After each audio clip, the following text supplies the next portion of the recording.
The views and opinions expressed in this podcast by the host or the guest do not necessarily reflect the views of Paranormal Buzz Radio or its sponsors. Use of any material produced by Paranormal Buzz Radio without express written consent is strictly prohibited. For information on everything Paranormal Buzz Radio has to offer, visit our website, paranormalbuzzradio.com. Like us on Facebook, follow us on Twitter and Instagram. Listener discretion is advised. I think I've always believed in the paranormal, but the deeper I get in this field, the more questions I uncover. I started a program called Seeking the Paranormal in an effort to gain insight and dialogue from others interested in the same things as me. And while we've learned a lot together, the questions still remain.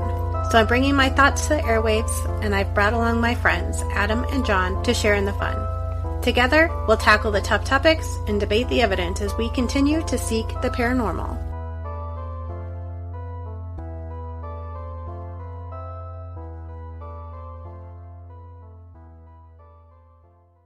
All right, everybody. Thank you so much for joining us on this episode of Seeking the Paranormal. I think we're at 28 now. I believe it's 28. Anyway, we're getting up there. Proud of us. Tonight, we are going to talk about the Philip experiments, which we mentioned several times, but we've never really talked about in depth. And this was Adam's choice of topic, and I think it's a really good one. Number one, because we have mentioned it several times, but number two, God, it could affect the paranormal field as we think we know it quite a bit. So I'm eager to get everybody's kind of perspective on this. I'll give you a little bit of background on this experiment. The website that I am on is the Sciencyclopedia. I'll put a link to it up on our social media sites. It's from the Society for Psychical Research, so they usually know what they're talking about. So in 1973, a group of 8 members of the Toronto Society for Psychical Research in Toronto decided they were going to do an experiment. They were going to create a personality, and they named this gentleman Philip. They gave him a backstory. Sue, who is the chairman of the Canadian chapter of Mensa and a former nurse with many interests, she's the one who originated the Philip story. So she invented the fictional ghost story. So he was an aristocrat Englishman living in the time of Oliver Cromwell, which was the mid-1600s. He was Catholic and had supported the king and was married to a beautiful but frigid and cruel wife, Dorothea. While out riding, he caught sight of a beautiful raven-haired gypsy girl, Margot, and instantly fell in love. Bringing her back to live in his gatehouse, he kept their affair secret, but Dorothea found out and accused Margot of witchcraft and husband stealing. Afraid to lose his reputation and possessions, Philip did not protest at Margot's trial, and she was burned at the stake. Stricken with remorse, Philip took to pacing the battlements in despair and finally committed suicide by throwing himself off the high wall. Now remember, this is all a fictional story that Sue put together, and the purpose of the experiment then was to focus on this story and see if they could, with their collective minds, make a ghost, basically. So the members of the group included Sue, obviously, a gentleman named Al, who is a self-employed heating engineer whose hobbies were scouting and photography. Is scouting, John, is that the same thing as hiking? Because there's a couple of them that say scouting, and I don't know what that means. Basically, yeah. It's going into the woods. Around building fires. Gotcha. Scouting to us would be like being a Boy Scout. Which I guess is kind of the same thing. Anyway, Lorne is an industrial engineer, a creative and artistic person who studied Oriental philosophy and ancient history. Andy, who's Lorne's wife, shared his interest in astronomy and was artistic. She actually drew a picture of Philip, and I can put that on our social media as well. Bernice is an accountant who is widely read and interested in philosophy. Dorothy is a housewife trained in bookkeeping and accounting whose main hobby was scouting. Sydney was the youngest member. She's a sociology student taking time off to work as a salesman and travel. Maybe I don't know. And then Iris, which is wife of Dr. A.R.G. Owen. And Dr. George Owen at the time was in charge of this group of the Society for Psychical Research, or the director rather. Iris wife of ARG George Owen, who is the director of the New Horizon Research Foundation, who also co-founded TSPR with her. Her career was involved in nursing, social work, and leadership in these fields. She is the primary author of the 1976 book Conjuring Up Philip, from which all information on the website is drawn from, unless otherwise noted. I did not get to read that. Have either of you? Obviously, know Adam's answer, but John, have you ever read that book? No. Not in its entirety. Okay. I've had my hands on a copy of it years ago, and I skimmed it, because a lot of it kind of started waffling, and I didn't like the way it was written, if you know what I mean. Because for me, it wasn't interesting. No, that's fair. Now, with this group, there were a couple observers. So George Owen, who is Iris's husband, and then Dr. Joel Witten, who's a psychiatrist, were the observers of the group. So basically what they would do is they would get together. They committed to 1 day a week. They would get together, and initially which I find this kind of weird, but their initial attempt at getting in touch with him was to get together in a room and kind of self-meditate on the idea of Philip. And the more that they practiced the meditation, the longer and better it became. But they didn't really ever have any real, any interaction, we'll say. It wasn't until they decided to start implementing some of the tools that the seances of the 1800s that they started to get wrappings and table tipping were the primary things that they received. However, they did have lights that would flicker on and off. Items would move on their own. Basically, they were able to create poltergeist type activity just thinking about this story they had created on their own. So in essence, it appears that by all concentrating on this story and believing in it, obviously understanding that they've made it up. I mean, they were never confused about that, but they basically seem to create a ghost that interacted. So I'm curious what you guys think about this experiment. Adam, sound off. Well, it's interesting. I mean, I know it's been criticized because of some of the methods that they used with the seances and stuff like that, because they feel like it wasn't, there's a comment made that it wasn't, lacking solid controls was the comment that was made, and due to the unreliability of seances. Which, alright, I get. That's a thing. I mean, that people, if you don't buy in a seance, you're not going to buy into it regardless of what happens. But on the other hand, regardless of whether you believe in it or not, didn't they still come back with, I keep wanting to say evidence, and I don't want to use that word, but I don't know what other word to use. So didn't they, regardless of whether or not you believe in seances, I mean, and let's be honest, during spiritualism, most of them were garbage. Yeah. But I think that argument from, let's call it the other side people that say, oh, it's all a bunch of crap. I think they missed the point of the experiment. The whole point of the experiment was to reproduce the seance results that they were getting during alleged seances. That was the whole point of the experiment. It was a controlled seance. So, yeah, I see that. And as far as it not being controlled, what kind of control methods do you want? Apart from it being in a laboratory, in a white coat. Yeah, that was my point. There's outside people looking in saying that it lacks solid controls due to the unreliability of seances, which, no matter what you do, you're never going to convince those people.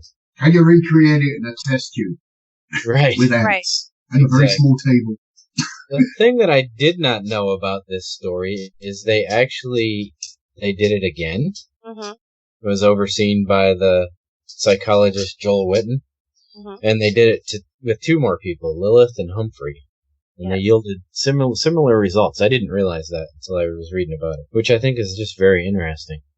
That they got similar results. Well, that was my concluding point on that. Oh, so I don't know how much more of an example of controlled you need than if you test the same thing 3 times. It's actually being recreated too, which is the other point that for me underlines it as a solid an experiment you can do as a field. You see what I mean? Yes. So some people have complained because since the 70s, attempts to recreate this phenomena have failed, although I don't know that all attempts have. Have either of you watched any of the video footage from this group? I've seen about everything that I know of that is out there. Holy crap. I mean, the table would literally slide across the room with nobody touching it. And I mean, the behavior of items it blows my mind, but it just reinforces how powerful our minds are. But if you get on YouTube, you can watch videos of, true table tipping. Like, I want to redo this experiment, like, right now, because it was so fantastic. The only control I would have liked to have seen on that is putting wax paper on top of the table. Because then you can definitely rule out its, fingertips moving the table. Yeah. Put wax paper on it, your fingers will slide the table along. If the table's sliding, your fingers will slide on the table, but in the opposite direction the table's moving. If that makes sense. We could do the same thing. We could just fill the table with KY jelly. God. I'll bring my gift mask. God.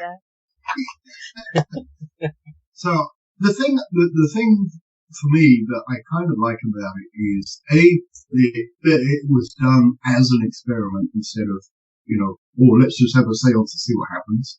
The other thing there's 2 things that came out of that experiment that for me were poignant. The first one is they got strong results when they asked questions everybody knew the answer was, i.e. it was part of the background. When they started asking questions that were subjective, as in, how do you feel about your wife? Do you see your wife still? And stuff like that, because the answers were not as strong. And I think it's because people's interpretation was all different about theoretical, relationship. So it wasn't strong in everybody's mind what the answer should be. So that was good. And then the other point I liked about it is that they reported they got better results, or in fact the only time they got results is when they started thinking, they put it in a childish manner. So if you watch the videos, they're all singing like nursery rhymes and giggling and running around like kids. That's when they, were getting results instead of just sitting there being all serious going, and stuff like that. So I think those 2 nuggets of information are important for if you want to recreate it. It's a good thing to know those things, and also if you're going to draw a conclusion as to what was happening, those 2 are very important points. I would definitely agree. And I believe it was Dr. Owen who said that, much like what you just said, once they went to kind of like the singing and very lighthearted activity, then the behavior of even the furniture that was moving became very kind of light and childlike, and it just spread throughout everybody, and it kind of encompassed everything in the room. The other thing that was kind of interesting about this, I'll just read. It says, according to Owen, the Philip experiment seemed to have a therapeutic effect on its participants. The group became like family, very close-knit and happy, said Al. According to Andy, she attained increased social growth and self-confidence, and group members are far more open to each other and in their daily lives. Shyness on social occasions seems to have disappeared. It could be said that we have become more aware of other people and the world around us just based on doing this experiment. So it actually, was more far-reaching even than just creating this being. This goes further than that. It kind of goes into, I guess, social interaction and how we behave in certain situations. I think it's a fascinating experiment. Because it delves into your mental state, Yes. When these things happen. And that to me is my fascinating, for me, that's the point there that I can grab onto and say, okay, this is the thing, maybe. So the other thing is that for me, it comes back to the question, as it always does when I do anything like this, is your consciousness part of the brain or separate from the brain? And if it's separate from the brain, then the brain is a filter. Now, by acting differently like that, you are changing the filter, if you see what I mean. So, in fact, what it really makes me want to do is have a few drinks to break down the social barriers and then do a seance. That, I think, would be the same kind of thing. Because consciously, I have trouble being childish in that way. I can't sit songs and go, like they were doing in a video. That would be, even if I did it, I would be play acting. It wouldn't be a normal mental state for me, if you see what I mean. I'd find that hard to do. But if that's the act of breaking down, your formal, grown-up attitude, if I ever have one, I'm not talking about getting sloshed, but, having a few when you just start opening up when you've had a couple of drinks, then do a seance. I think that's worth it. So I'm gonna promote alcohol during that particular experiment. Well, and as See Paranormal, we have a friend named Gail, and we were discussing with her one night, why not drink a little bit before an investigation to see if you're more open to experience? But it's the same kind of thing, because really our investigations, unless we're doing John style investigations, tend to be very similar to seances, just, a little bit different. But essentially we're doing the same thing. We're trying to communicate with something, trying to make them prove that they're there, asking for communication. So, this is something we've talked about doing in the past, and we just never have. But no, I agree with you. I think that it could be interesting, for sure. I do say, though, that, looking at some of our investigations in the past, I mean, it does seem like we've gotten more, I shouldn't say more, but we have gotten a lot of results with stuff happening and whatever when we're all just goofing off and joking because we're all too damn exhausted to think. And then you get some EVPs over the recorder, sometimes possibly joining in on your conversation and you're joking. So there's definitely something to be said about that theory. I mean, yeah, we've done a couple of times where, for example, when we did that nom experiment where we just sat there and bullshitted around it. We weren't, trying to do a seance. We were just interacting and we were just mucking around. And we got more from that. We got a new one. I'm going to try Friday. But we got more from that when people were there interacting than no one was there. Right. So now the question there's several questions that this experiment brings up, however. There are people who believe that it wasn't, in fact, the collective consciousness of the group that was communicating back, but they had, in fact, rather attracted an actual spirit, and the actual spirit was communicating with the group and just giving the group the answers that it felt like they wanted in connection with Philip's story. I don't know that I buy into that, but there are people who do believe that, who do believe that they attracted a legitimate ghost. Do you think that's possible? I guess let's start there. What do you think, Adam? Else is coming, you get thrown under it. Right there. The reason I'm going to say that I disagree with that is because then I honestly would think that any time that we would go to a place that is supposedly haunted, well, shit, I mean, in your own house, for goodness sake, if you wanted to talk to somebody, you could bring them to you. And I just think, like, yeah, they put a lot of backstory into this and did multiple things, but, I mean, to me, that seems like, okay, I should be able to talk to somebody, a spirit, anytime I want to, because they should be interested in talking to me. So, no, I don't think it's true. My problem with that is, so there's a couple of, if you're going to say things like that, then you have to admit other things are true. And I think all that is people externalizing it, belief that they already have, and then trying to make it fit. Mm-hmm. So they're saying, well, I need it to prove ghosts because I know ghosts are real, and that's what happened. But if you think about, okay, let's say it was an external, it was a spirit. Well, that spirit either had to be hanging around while they were making up the story and know what the story was, so that it could give strong answers to parts of the story and then weaker answers to ones it wasn't sure of, in which case, why would it do the weaker answers, not just give strong answers? It's a made-up story anyway. Either that's true, or the ghost can read people's minds, and that's why it's given him stronger. But then, if you're going to say that, then you're more leading towards the fact that one or more people in the group had some kind of psychokinetic ability. Is what I get out of it. If let's take it on face value, that table was all moving. It's got to be one or more of the groups were psychokinetic. That's what the observation shows. It shows nothing about the ghost, that experiment. This is my problem. You can't just go ghost, same as every time a K2 meet group go ghost. You're doing a thing that you believe and externalizing it onto an experiment that's there to try and prove that it actually isn't a ghost because they made it up. You can't just say, well, it's a ghost anyway. That's not right. The thing that I thought you would really love about this experiment is that they purposely wanted people who profess to have no psychic ability, because that was always the key to these seances, was they were led by somebody who said that they had psychic ability.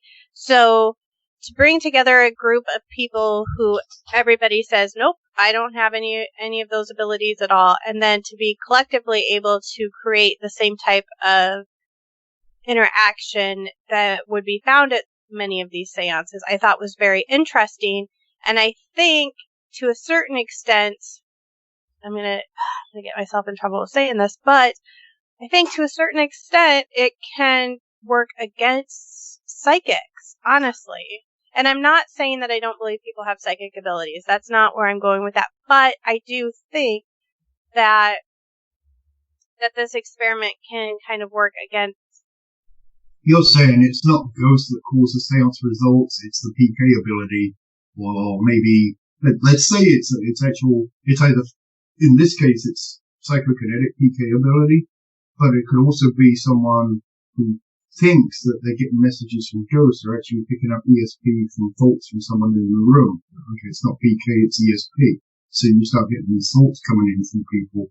So I know what you're trying to say is that psychics maybe unknowingly they think they're talking to ghosts, but they're not. They have a different psychic ability than the one they think they have. Is that hitting the nail on the head? I'll be the bad guy.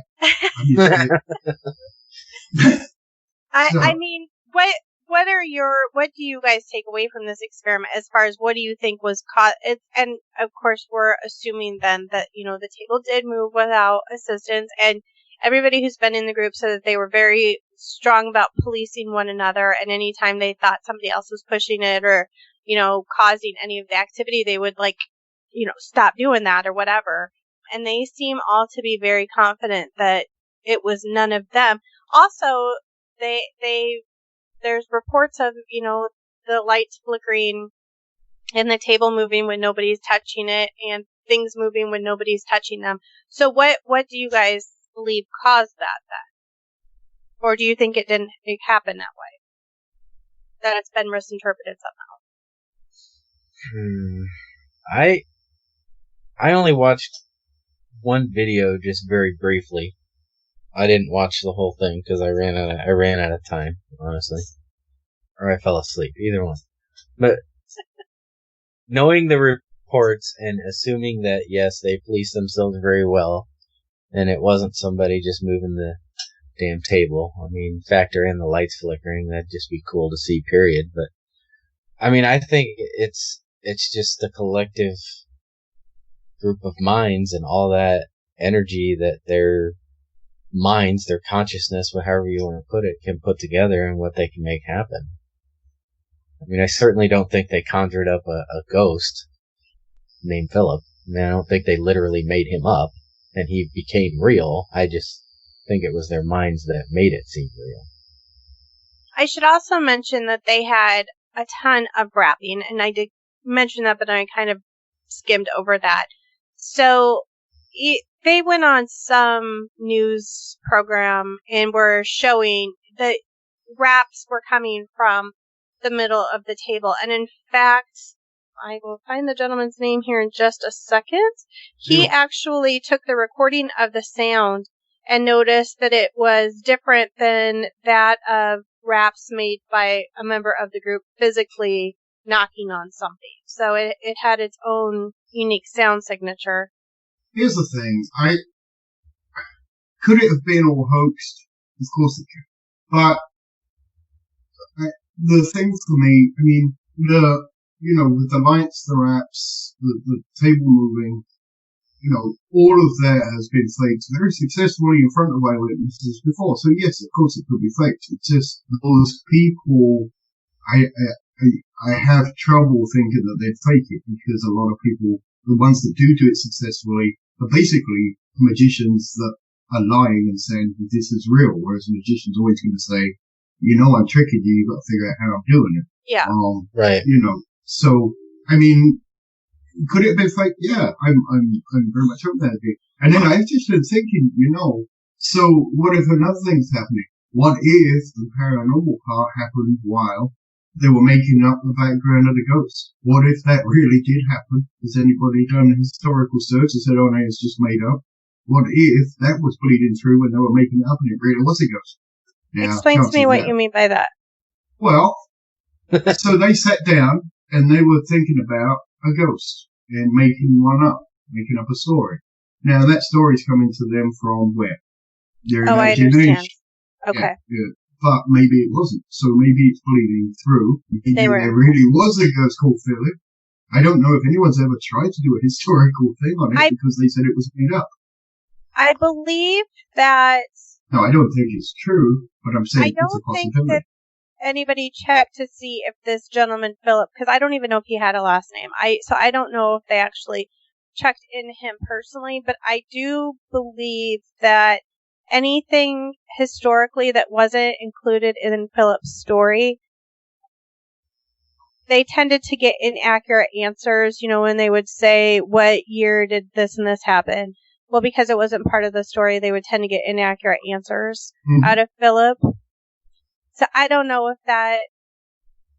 Yeah, but if it was a bleed-through scenario, would they get all the facts, or just some of them that still pertain to a ghost?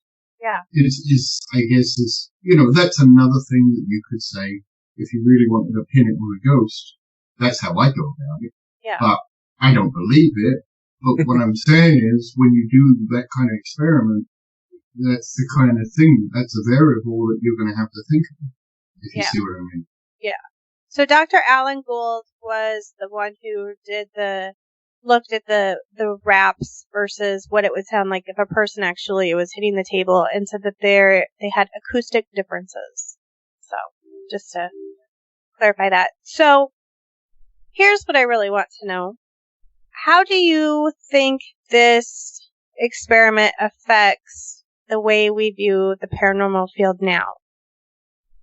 Because when I look at this experiment, if I'm going to be completely honest with myself, when I go into a location, for example, last week we were at Waverly Hills. Now, granted, this is the second time I've been at Waverly Hills, so I did kind of know what to expect. But when I go into places like that, I tend to already have a preconceived notion about what to expect from this building. This experiment leads me to believe then that I could be causing false positives during our investigation, and I could be unconsciously creating some of the phenomena that I'm looking for. Or as a group, we could be creating some of that phenomena. Okay, true. Yes, I would agree with you. But under the scope of paranormal research, regardless of if it's your mind doing it or if it's just happening, it's still a paranormal experience, right? I agree. So then we're just mistaken about potentially. Right. Like, it may not literally be a ghost, but it's still paranormal. So, I agree with you that that's definitely a possibility. And ever since I started reading about this Philip experiment, by the way, his last name was Alsford? Alsford. Yes. Gotcha. I'm terrible. Steve, I was thinking it was McCracken. Because his name was Phil. Oh my God. You have just been waiting for that, haven't you? That was the right moment to drop that one, I think. There it is. God. Perfect. Right, Just been waiting for that. How do we move back from that? Well, it was either that or McCavity. I don't know.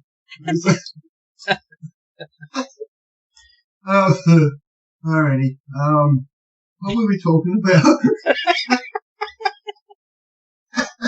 Apparently, you're cracked. Well, he started with a KY jelly. I can't help it. I'm trying my gig mask now. I haven't used it in years. I don't know what it is. The thing is, it's all paranormal, outside science. So, I think what that has made me think about is that, if you go out and you have like a mad result, the nice thing about experiments is that if they're controlled, what we'd like to start doing is if we have a mad result, start over time, you can't do it all at once, but over time, start having one-on-ones with members of your group and see if you get mad results with any particular member. Because then what you're kind of doing is testing them and then figure out, okay, when we've had good results, who was there? And if there was always one or two people that were always there, if you see what I mean, then maybe they're strong. Because, if that's where it's coming from, you should have an indicator of which people are doing it, not on purpose or anything, it's the same as the people that went to the Philip experiment, no, I have none of those kind of mental talents. Well, you wouldn't know. Yeah. So, I'm PK, I used to have poltergeist and everything, and once again, poltergeists fit into that, kids are young, and, preteens, and then all of a sudden you get that kind of incident going on. I mean, it all fits, it's just getting it documented. I think the Philip experiment, if it's true, managed to do that. Why do you say if it's true? Because I always say if it's true, because with great claims, you must have great proof. And while that's interesting and good, it doesn't happen every day. And we can't recreate it at will, so, until it gets recreated. And do you think that part of the problem with recreating this experience, or this experiment rather now, is that we're too eager to have the same type of phenomena repeat itself, that we kind of miss out on some of the process that was needed originally to create it? Does that make sense?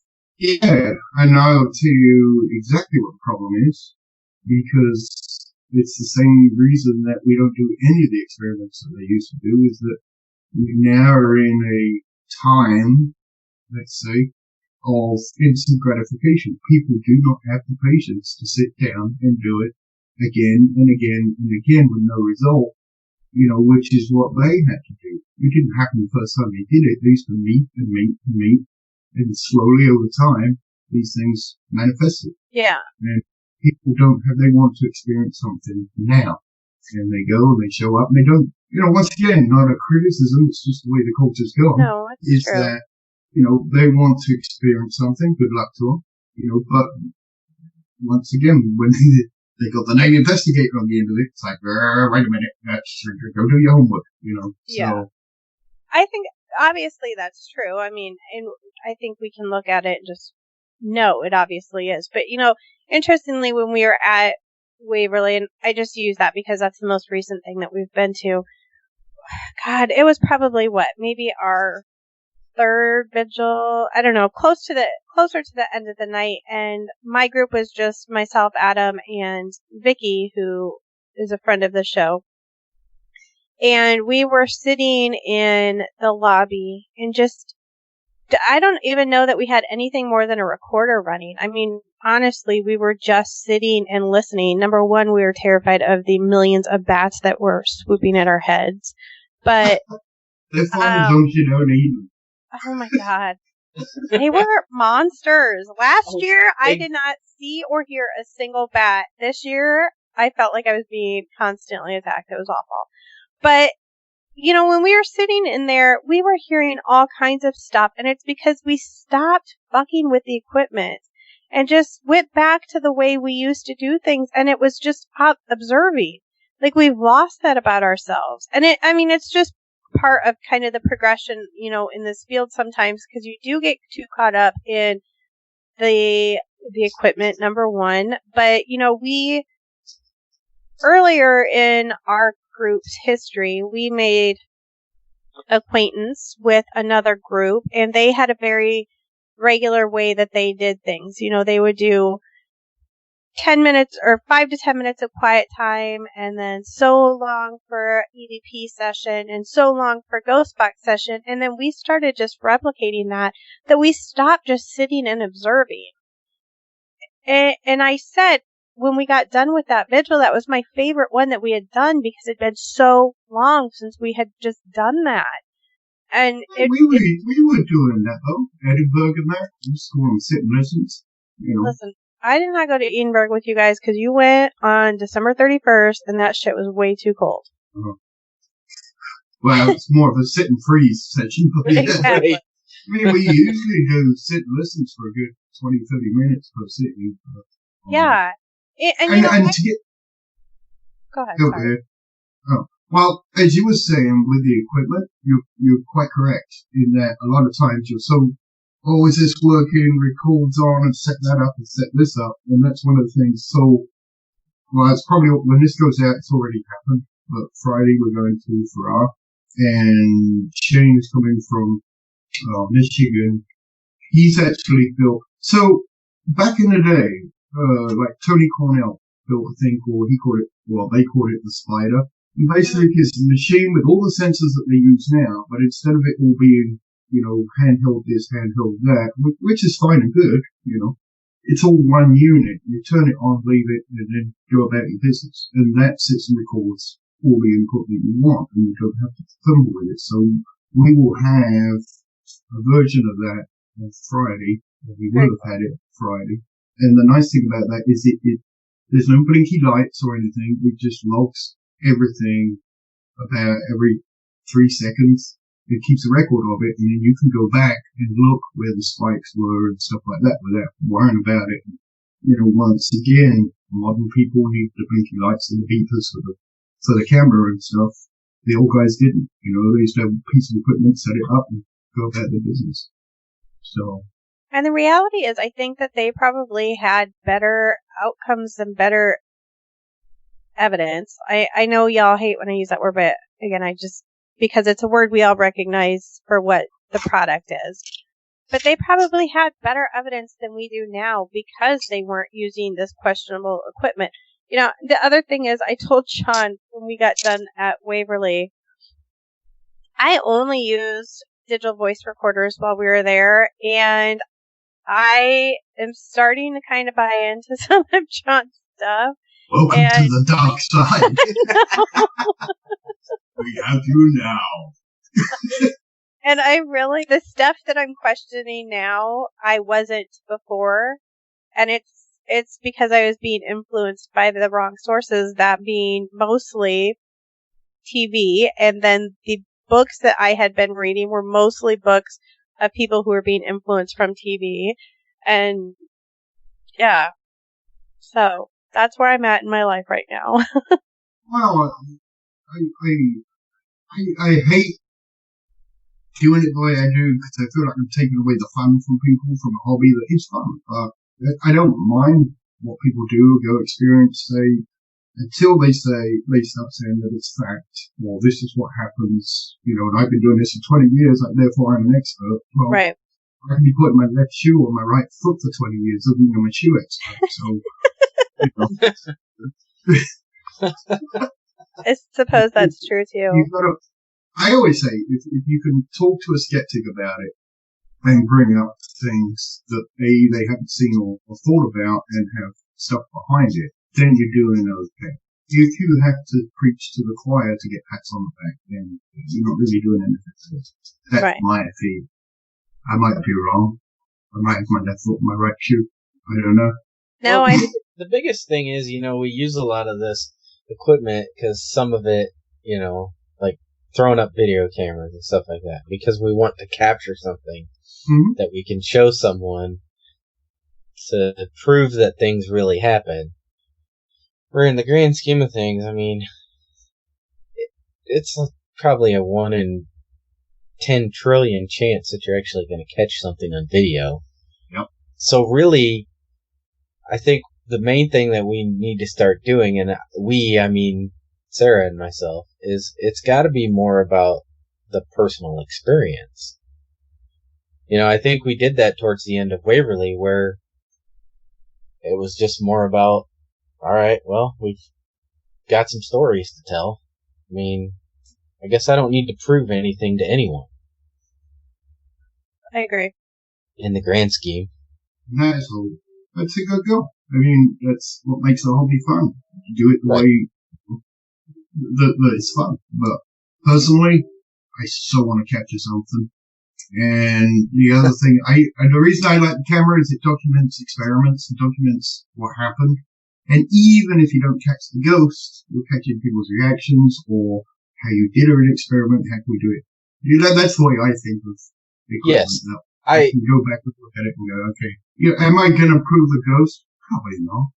But even if it's 1 in a trillion, sometimes if I got a trillion-sided dice and I throw it, I might get the trillion on the 50th throw. So, but I got to keep doing it. Every time I do it, I get another throw of the dice. That's what makes it interesting for me. And I don't believe half of what a lot of people, a lot of people go and they'll have 2 dead investigations and start getting, I don't. It doesn't matter to me because every time I go and throw that dice, it could happen tonight, if you see what I mean. So that's my angle on it. Well, I was doing hand gestures and everything. I don't disagree with carrying a camera around and, setting it on a tripod so it kind of monitors either the people that are in the room or something specific. Mm-hmm. But as far as like setting up 10 cameras everywhere. We talked about it this weekend, yeah. It's not so much setting it up, it's watching all that bloody video for hours and hours and hours and hours. I know I don't want to do that. And Adam doesn't do it. No, that's why we're not doing that, no. I did it for a while, but it's hard. It's really hard to do. I think a lot of people that do this go through stages when they first do it. They want to do everything, just like in Poltergeist, where they had the lamps and the every little corner's got a video camera on it and stuff like that. And yeah, we went through that. We were stringing miles of cable around buildings and all kinds of stuff. And then all this, when you get back, you're like, now let's see, we were there for 10 hours. We had 10, oh my God, that's 100 hours of video. Nothing, Yes. And then you can't control, the other thing is you can't control whatever, unless you actually meticulously label where everybody is for every second. Someone will walk down a corridor, a camera's pointing through the doorway, you'll see their shadow move across the doorway. Yeah. Now, was that a ghost or was that a person going down a different corridor in front of an infrared light?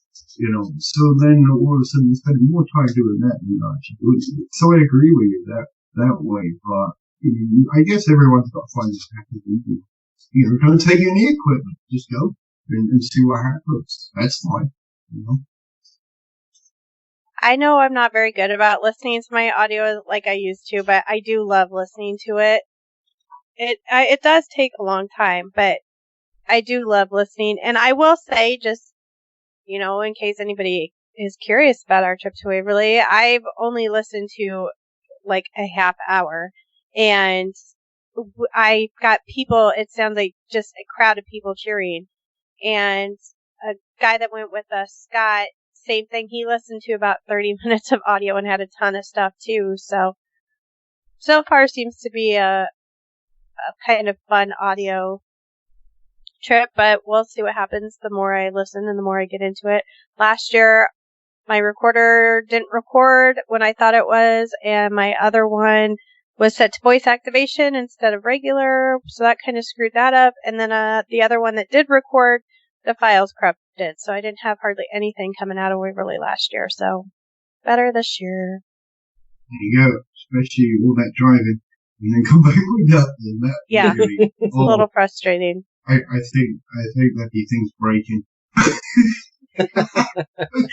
To break something. Back to the Philip experiment, I do have one, I guess, another trail that we kind of didn't go down, and we don't have to spend a ton of time on this, and you kind of touched on this at the beginning when you were talking about brain and consciousness possibly being separate. Do you think this experiment leads you in either way on that question? Either one of you? You go, Adam. I mean, I don't think it skewed my view a different direction. I mean, I think I was already leaning towards them being separate, just from, talks that we've had. I mean, honestly. And just things that I've been from this experiment too. I guess it moves it a little bit farther that direction, but I mean, yeah, I think more towards the separate side myself. I'd like to believe they are separate. The optimist John says we got to be more than just that. I mean, we're the same atoms as make up a tree or a rock, so why are we different? Right. But in the deep dark warfare night, I sit there and I think, why are we special? Why are we not just what we are, and that's it? So I've always been on the fence about it. With the Philip experiment, I'll be honest with you, even if they prove in fact, actually, it goes against it doesn't really prove either way, because even if you do say, some humans have psychonetic abilities, it doesn't prove that their consciousness is separate. I mean, it just proves that the brain does an extra thing we didn't know it did. So I don't think it's relevant. That's why I hunt ghosts, because if I can convince myself 100% that ghosts exist, then I can convince myself 100% that the brain or consciousness is apart from the brain. Okay. The Philip experiment doesn't really address that. I'll be honest with you. I don't. So, does this experiment change your viewpoint on some of the more famous poltergeist cases? No. I've always believed that PK is possible, and I've seen enough to convince me that in very rare instances it actually happens. So. Okay. Although the physics, though, but if you think about the physics, though, I mean, if you could pick something up with your brain, in whatever force you're exerting there, I think Terry Pratchett did it the right way. He said if you could pick something up with your brain like that, the leverage would actually probably lift your brain out of the skull, because there's a counterforce there. So if I'm picking up something heavy with my brain's going to go screech out the top of my head. So, That's a lovely thought. That would be fun. Now that would prove something. Who's willing to try? Very briefly. Like, hello. It's end up looking like, end up running around like Angel. Yes, I picked something up last step. And I thought I'd do anything like that. So I think that we can all agree that Amityville was a hoax, but just does this experiment open the door a little bit for the possibility that they maybe created and truly had the experiences they said they did? You had to do Amityville, didn't you? I was on Facebook this week, and some guy had that picture, that they say is the mini Defoe with the glowy eyes. Yeah. And when you actually look at it, what's his name? Paul Bart, I think his name was. But you can see it, and he's pretty much admitted it was him with glasses on. And when you look at the picture in a good way, like a good version of that picture, you can see it's him. He was kneeling down. He's got glasses on, and he had to look at the camera when the infrared flash went off. I'll have to have you show me that, because I've never heard that explanation before. So some guy on Facebook was going off like a crazy person about Amityville, and it was all hushed up and everything else, and you had that picture. We put that picture up, like a decent version of that picture, not the crap ones that they would show. And I said, look, no, it was this guy who's pretty much in the Killer Link. He went off at me like crazy, and then said, well, if he did admit it, he was paid to admit it. I'm like, oh, man. How do you, I was like, calm down. Don't tell me to calm down. You can't see what I'm like behind this cable, blah, blah, blah. I was like, and then I just let it out. But it kind of hit home to me again that, the inner truth manifesting to that photo. I'm like, there's nothing I could ever say to ever change your mind, No. So, but it was extremely hostile. Sorry, I'm diverging because you brought up Amityville. Maybe it's Amityville that was making him hostile. Maybe he's the right one. That could be. That could be. Uh-oh, that's deep thought. I don't know. People are kind of Devil dogs. in their minds right now. I know, it is the Devil Dogs. I mean, I guess we should take a moment. I don't know that we have to, but let's do. Obviously, this country is in a lot of unrest right now. 5G. Yeah. Yeah. So I sent the guys this morning. I just happened to open up somebody's comment. I don't even remember why. Oh, I do. It was Darkness Radio. Somebody commented on Darkness Radio this morning that everything that's happening right now is basically just to take our attention away from the fact that 5G is going up everywhere. So they can give us cancer. So we're going to start looting and rioting instead. So I don't know. Whatever. People are crazy. Anyway. But whoever wrote that was probably dead serious. I know. Oh my god. Well, the same kind of people burn witches or, everybody gets something in their head and it sticks and there's no getting rid of it. Absolutely. It's kind of like peanut butter on the roof of your mouth, won't go away. Peanut butter there forever. Oh, good Lord. Anyway, so obviously there's a lot of really ill feelings all over the place in this country, and I'm just going to put my 2 cents out there and say that we all need to get our shit together. First of all, what happened to George Floyd was awful, and there's no excuse for it, but we have to give it justice a chance to work itself out. Also, his family has called for a stop of all of this violence because they said under no circumstances would he have ever wanted this.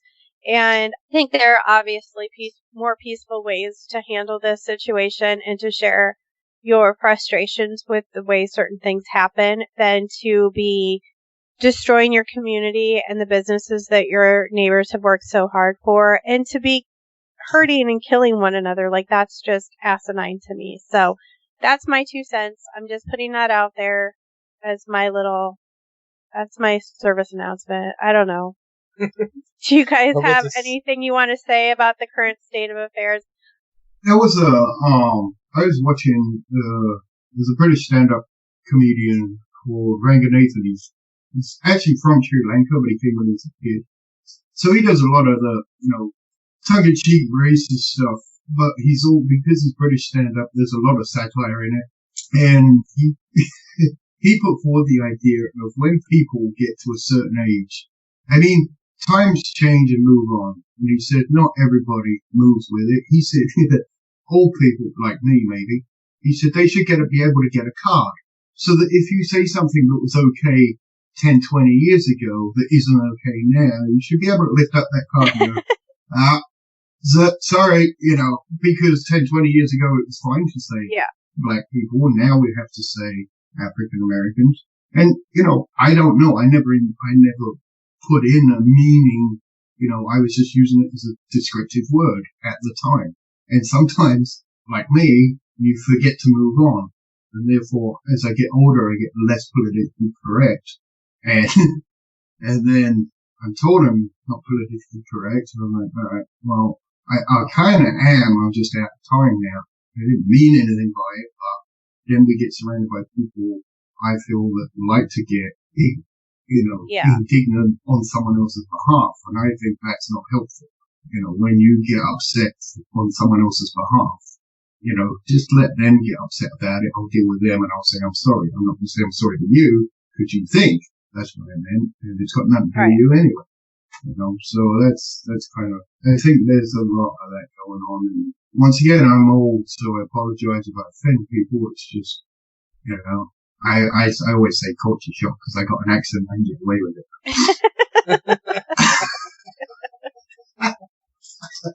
Then I'm old, so I got the card. So I'll add my 2 cents because I read a post today, and I thought it was fitting for the current state of our country. And it showed a picture of 5 Labrador retrievers. And of course, labs come in all different colors. And underneath it said, these 5 labs are all different colors, but they don't hate each other because they're different colors. They still play together. They still eat together. They still sleep together. They don't care. Yeah. And I'm like, yeah, I mean, that pretty much sums up our world right now. Like, that's the way it should be. That's the way, that's what I mean. Like, everybody needs to start thinking about things that way. Like, you see all that's just it. That's a good idea. Because we're walking down the street, I don't know, whatever this guy is, he wants to tell me about this, that, or the other, and everything. Maybe the answer is we would all feel a lot closer to each other if we all sniffed each other's butts before we started. I knew you were going to say that. I knew you were going to say that. Well, wouldn't you feel closer to a person if that's what you had to do? And you wouldn't even start the conversation if that's what you had to do. No, because if you didn't feel it was necessary. Because then it's going to get turned around and say, well, that guy's got a stinky butt, so you won't talk to him. That's what's going to happen. So now you're racist against stinky butt people. That's fine. But it's a lot better than what we are now. That is true. That is true. On the note of sniffing other people's asses, I'm going to say we're probably done with this topic. If you haven't looked into the Philip experiment, please do so, because I do think that it could have some effect on how we view the paranormal field, or maybe what we're doing. I personally am kind of questioning whether or not we're creating some of the evidence that we're capturing. Could be. But as the boys have mentioned, it's still paranormal regardless. So anyway, look into it. It's really cool. Maybe someday we'll give it a shot. I don't know if we're as committed as that group was, but you never know. Could happen. I think it would be awesome to do our own version of that experiment, actually. I would actually enjoy that. Well, we'll see what happens. We'll see what happens with that. Actually, though, I'm kind of lazy. Can we just try and contact, Bilbo Baggins? Because he's already got a background story.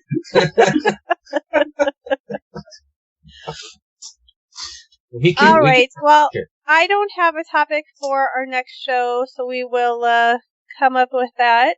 And surprise! Yeah, hopefully it'll be awesome. They're always awesome. Well, duh. We're just underappreciated. We'll be famous after we're dead. We'll be on CBS every night. Okay. If you want to find out what John's up to, you can catch up with he and Nico at phantomscience.net, and from there you can get a hold of them through their social media sites, Facebook, and is that all the places you are? I think so. YouTube. YouTube Facebook and and YouTube. Yeah, I forgot podcast.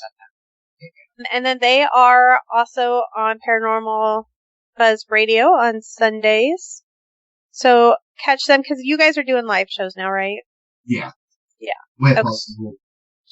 They have been possible for quite a while, so not going to promise they're always live, but hey, All right.